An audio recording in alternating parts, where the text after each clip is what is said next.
Good afternoon. I hope everyone is doing well today. I want to apologize for not being able to be there in person. I am currently in another Zoom meeting with the Blue Up Texas, where we are getting recruitment for the Voter Activation Network training. So please bear with me. I've created this little video to give you the information that I think will be of use to you. So I was asked to talk about the Texas constitutional amendments on the November the 2nd, 2021 ballot. Texas requires voters to ratify proposed state constitutional amendments, which are changes to a state's constitution.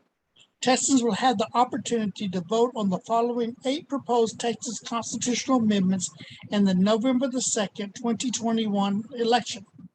During the 2021 regular and first special legislative sessions, 251 constitutional amendments were filed. 8 of the 251 proposed constitutional amendments were certified for the ballot. On August the 13th, Governor Abbott issued a proclamation calling a special election for constitutional propositions on November the 2nd. To put a legislatively referred constitutional amendments before the voters, a 2/3 supermajority vote is required in both the Texas State Senate and the Texas House of Representatives. The first proposition, the State of Texas Proposition 1, is the constitutional amendment authorizing the professional sports team charitable foundations of organizations sanctioned by the Professional Rodeo Cowboy Association or the Women's Professional Rodeo Association to conduct charitable raffles at rodeo venues. Proposition 1 would amend the Texas Constitution to authorize professional sports team charitable foundations to conduct raffles at rodeo venues. The amendment would also include an organization sanctioned by the Professional Rodeo Cowboy Association or the Women's Professional Rodeo Association when defining professional sports teams. Arguments for Proposition 1 include, first, many other professional sports charitable foundations, such as those for the NFL, MLB, the NBA, are allowed to hold raffles. This proposed amendment broadens the field to include charitable rodeo foundations. Second, raffles of this type generate revenue for charities such as youth scholarship programs, the YWCA, and the American Cancer Society, among others. But there are also arguments against Proposition 1. Raffles are another form of gambling which has negatively affected some Texas families. Also, this form of gambling could eventually be extended beyond professional sports to many other organizations. This here is a graph, and it shows you the Texas Proposition 1 authorized charitable raffles at rodeo venues amendments. In the Senate, it shows you we had required vote of 21. There was 28 yes votes. There were 2 no votes. The Democrats 12 voted yes, 0 voted no, and Republicans 16 voted yes, and 2 voted no. In the Texas House, there's required 100 votes. It was 123 yes votes and 17 no votes. Democrats voted 64 yes, and 0 Democrats voted no. Republicans voted 59 for yes and 17 for no. The implemented legislation, House Bill 3012, which takes effect on December the 1st, 2021, if the amendment is approved. The State of Texas Proposition 2. The constitutional amendment authorizing a county to finance the development or redevelopment of transportation or infrastructure in unproductive, underdeveloped, or blighted areas in the county.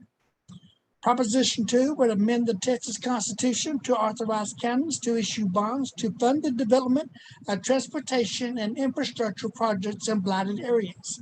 The amendment prohibits counties that issue bonds for such purposes from pledging more than 65% of the increase in ad valorem tax revenues to repay the bonds. It would also prohibit the funds from the bond issues to be used for construction, operating, and maintaining or acquiring a toll road. Arguments for Proposition 2 include, first, cities and towns can already finance infrastructure and transportation projects using bonds and notes. Counties also need the ability to address infrastructure issues. Also, the development or redevelopment of infrastructure or transportation is expected to increase property values. Higher property values would result in higher tax revenues to repay these bonds. And third, Texas is growing, and infrastructure and transportation development is needed for our future economic prosperity. The proposition would allow counties to use bonds to finance much-needed infrastructure projects. Arguments against the proposition are, first, this proposition could expand debt, which may raise local property taxes. Second, opponents say that Texas' local debt ratio per person is too high, and issuing these bonds ties up future funds for debt service payments. Also, these transportations and infrastructure projects could divert revenues that may go to other government services or projects. Here's a graph for Proposition 2. As you can see, it's the same. It required 21 votes in the Senate, required 100 votes in the House, and it will show you the Democrats voted 13 for yes in the Senate, 0 in the for no, and in the House, Democrats voted 62 for the proposition and 0 for the House. Republicans voted yes 14 in the Senate, and in the House, they voted 64 with 13 voting no. State of Proposition 3, the constitutional amendment to prohibit the state or political subdivision of this state for prohibiting or limiting religious services of religious organizations. At the outset of the coronavirus COVID-19 pandemic in March and April of 2020, the following counties that encompass the state's most populous cities issued executive orders limiting religious service gatherings in response to the pandemic. The measure would amend Article 1 of the state constitution by adding a new section. The following underlined text would be added. Section 6-A, this state or a political subdivision of this state may not enact, adopt, or issue a statute, order, proclamation, decision, or rule that prohibits or limits religious services, including religious services conducted in churches, congregations, and places of worship in this state by a religious organization established to support and serve the propagation of sincerely held religious belief. Arguments for this amendment include churches provide important support in time of crisis. Closing churches reduces access to their services. Second, proponents say that closing churches violates religious freedom guaranteed by the Constitution. And lastly, a government official should not be able to keep anyone from attending religious services. Arguments against this amendment are, it could prevent local governments from enforcing safety measures during natural disasters such as tornadoes, hurricanes, or other pandemics. Also, no faith group should have an unqualified right to spread a communicable disease.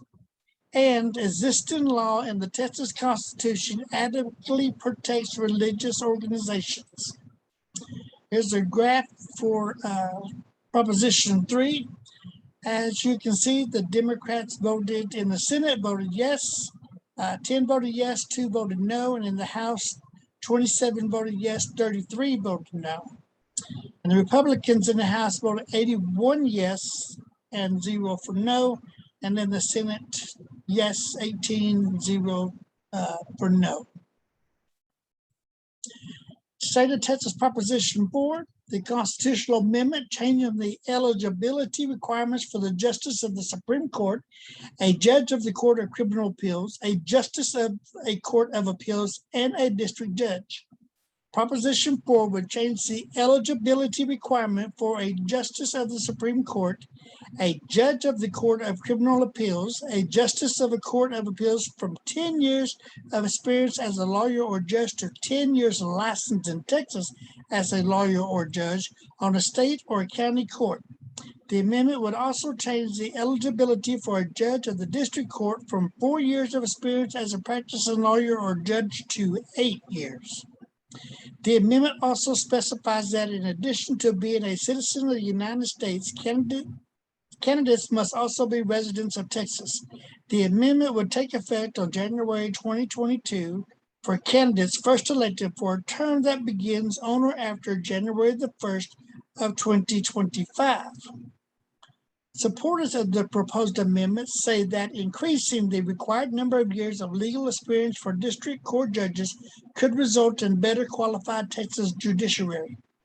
Also, the quality and reputation of the Texas judiciary could be enhanced by the requirement that a judge's license cannot have been revoked or suspended. Arguments against this proposition include the requirement of additional years of experience as an attorney could adversely impact the diversity, age, race, gender, etc., of judicial candidates and judges.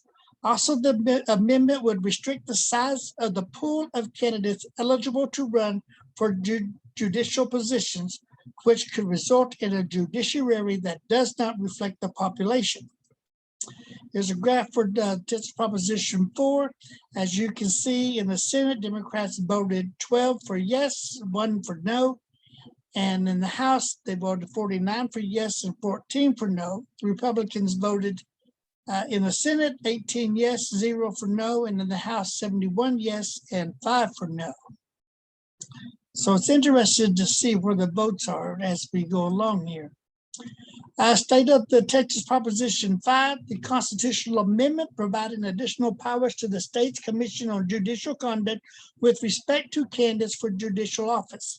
Proposition 5 would authorize a Texas Commission on Judicial Conduct to accept complaints regarding the conduct of candidates seeking judicial office and discipline candidates in the same manner the Commission is currently authorized to do so with judicial office holders. Currently, the Texas Constitution authorizes the Commission to discipline sitting judges through letters of caution, private sanctions, public sanctions, resignations instead of discipline, suspensions, public admonishation, and public warning or public reprimand. Arguments for Proposition 5, allowing misconduct charges against judicial candidates could result in fair judicial campaigns. Under current law, misconduct charges can be brought against judges currently in office, but not against candidates running for judicial office. Second, bringing complaints about judicial candidates as well as judges in office to the Commission on Judicial Conduct could ensure that complaints against both candidates and judges are heard and acted on. This could result in better screening of both candidates and judges. But there are also arguments against Proposition 5. Opponents say this amendment is unnecessary. Those who have complaints of misconduct against judicial candidates can file them with other authorities, such as the state bar, the attorney general, or the appropriate district attorney for investigation and action. Also, adding the complaints against judicial candidates to the Commission on Judicial Conduct could overburden the Commission and its staff with new cases. Graph for Texas Proposition 5, as you can see, in the Senate, Democrats voted 13 for yes, 0 for no. And in the House, 58 for yes, 0 for no. Republicans in the Senate voted 18 yes, 0 for no. And Republicans in the House voted 79 for yes, 0 for no. So this is unanimous here as far as both parties goes. State of Texas Proposition 6. The constitutional amendment establishing a right for residents of certain facilities to designate an essential caregiver for in-person visitation. Proposition 6 would amend the Texas Constitution to state that residents of nursing facilities, assisted living facilities, or state-supported living facilities have a right to designate an essential caregiver that may not be prohibited from visiting the restaurant. the resident, sorry. It would also authorize the Texas state legislature to pass guidelines for facilities to establish visitation policies and procedures for essential caregivers. The state legislature passed implementing legislation during the 2021 legislative session. Senate Bill 25 requires the Executive Commissioner of the Health and Human Services Commission to develop guidelines for the visitation policy of designated essential caregivers. The amendment was introduced in response to the restrictions put in place in March of 2020 as a response to the coronavirus pandemic. On March the 15th, 2020, Texas Health and Human Services Commission ordered nursing home facilities to prohibit non-essential visitors from accessing facilities. At that time, the order applied to 1,222 licensed and regulated nursing facilities serving about 90,000 residents and an additional 2,000 assisted living facilities in Texas. State Senator Lois Kolkhorst wrote in the amendment's statement of intent that these restrictions had a significant impact on the physical and well-being of many residents, especially those with memory or cognitive challenges. Supporters of the proposition say that protections in group care, visitation by a loved one can help combat loneliness, anxiety, and depression, and can provide advocacy and emotional support. Also, for residents with no remaining connections, there is comfort in having outside visitors in the facility. Arguments against the proposed amendment include that this amendment takes away the ability of public health and certain government officials to restrict access by outsiders to group care facilities in order to protect the residents and the staff. Second, even if health and safety protocols are in place, visitation by outsiders could expose other residents and the staff to disease. Here's the graph for Texas Proposition 6. As you can see in the Senate, Democrats voted 12 for yes, 1 for no. In the House, 63 for yes and 1 for no. Republicans in the Senate voted 18 for yes, 0 for no. And in the House, Republicans voted 79 for yes, 0 for no. State of Texas Proposition 7. The constitutional amendment to allow the surviving spouse of a person who was disabled to receive a limitation on the school district and ad valorem taxes on the spouse's residence homestead if the spouse is 55 years of age or older at the time of the person's death. Proposition 7 would allow the surviving spouse of a disabled individual to maintain a homestead property tax limit if the spouse is 55 years of age or older at the time of death and remains at the homestead. The proposed amendment is needed because in 2019, the tax code was updated to allow this tax limitations from surviving spouses of disabled persons, but the legislature failed to authorize a proposed constitutional amendment. Some counties followed the tax code and some did not. For those that did not, eligible surviving spouses may be due a refund. Arguments for Proposition 7. First, this amendment would protect the surviving spouse of a disabled person from losing an important benefit. Also, the proposition validates a state law already passed and clarifies that the law is to be enforced. And third, the proposed amendment passed with 0 no votes in both the Texas House and the Texas Senate, indicating broad bipartisan support. Opponents of the amendment also have arguments. The passage could reduce tax revenues for school districts and other local taxing authorities. Second, any lower property values could decrease revenue and affect the state school funding formulas. And also, this amendment could lead to future property tax exemptions, which could have future negative effects on school and local finances. Here's a graph for Texas Proposition 7. As you can see, Democrats voted 13 in the Senate, 67 in the House, Republicans 17 in the Senate, 80 in the House. Nobody voted against it. That's quite interesting. And now we're on to State Texas Proposition 8. The constitutional amendment authorizing the legislature to provide for an exemption from ad valorem taxation of all or part of the market value of the residence homestead of the surviving spouse of a member of the armed Force Services of the United States who was killed or fatally injured in the line of duty. Proposition 8 would expand eligibility so that surviving spouses of the members of the military who are killed in the line of duty benefit from the same exemptions from property taxes that are currently given to spouses of military members killed in action. So if their death was due to injuries that are not combat related, such as training and exercise, it would still be considered as a result of the military duties. This exemption is for the property tax on the market values of the spouse's residence homestead if the spouse had not been married.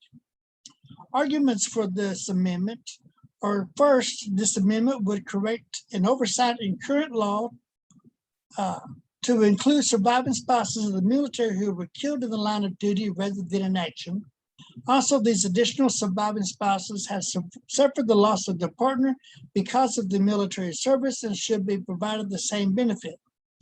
And thirdly, death in combat for our country's soldiers should not be the determining factor on whether we honor the military service by providing relief for their spouse. Opponents say this amendment will reduce tax revenues to school districts, counties, cities, and special districts by lowering property value. Many more military are killed in the line of duty than are killed in action. The estimated potential loss of tax revenue could be significant.